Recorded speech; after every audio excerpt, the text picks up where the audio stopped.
મારા દીકરાને બચાવો, મારા ઘરવાળાને બચાવો, એવું આક્રંદ કરતી મહિલાની વાત સાંભળીને કોઈના પણ રૂવાડા ઉભા થઈ જાય છે.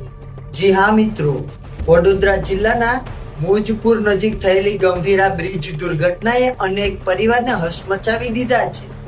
મહીસાગર નદી પરના આ પુલનો એક મોટો ભાગ તૂટી પડતા 4 વાહનો સીધા વહેણમાં ખાબક્યા હતા.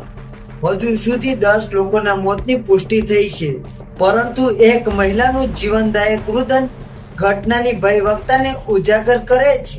મહિલાએ રડતા રડતા જણાવ્યું હતું કે હું, મારો પતિ, દીકરો, દીકરી અને જમાઈ ઘરના તમામ સાથે એક ખાનગી કારમાં બગદાણા જઈ રહ્યા હતા.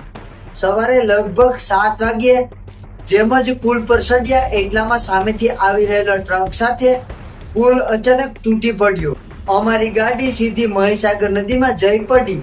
મહિલાએ આગળ કહ્યું કે હું ગાડીના પાછળના ભાગે ડિક્કી પાસે બેઠી હતી, એટલે મને બહાર નીકળવા માટે કાચ તોડવો પડ્યો, પણ ગાડી લોક થઈ ગઈ હતી. ઉપરથી ટ્રક પણ પડી ગઈ, જેનાથી અંદર બેઠેલા મારા 2 વર્ષના દીકરા, 6 વર્ષની દીકરી અને પતિ સહિત કોઈને પણ બહાર કાઢી શકી નહીં.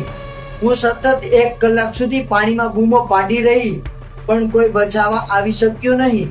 ઘટનાની જાણ થતાં જ NDRF, SDRF, પોલીસ અને તંત્રના રેસ્ક્યુ કર્મચારીઓ તાત્કાલિક સ્થળ પર પહોંચ્યા હતા.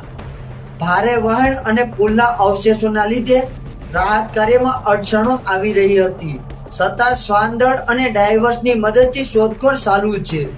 તો મિત્રો, અત્યારના સમાચારમાં હાલ બસ આટલું જ. હવે મળીએ એક નવા સમાચાર સાથે.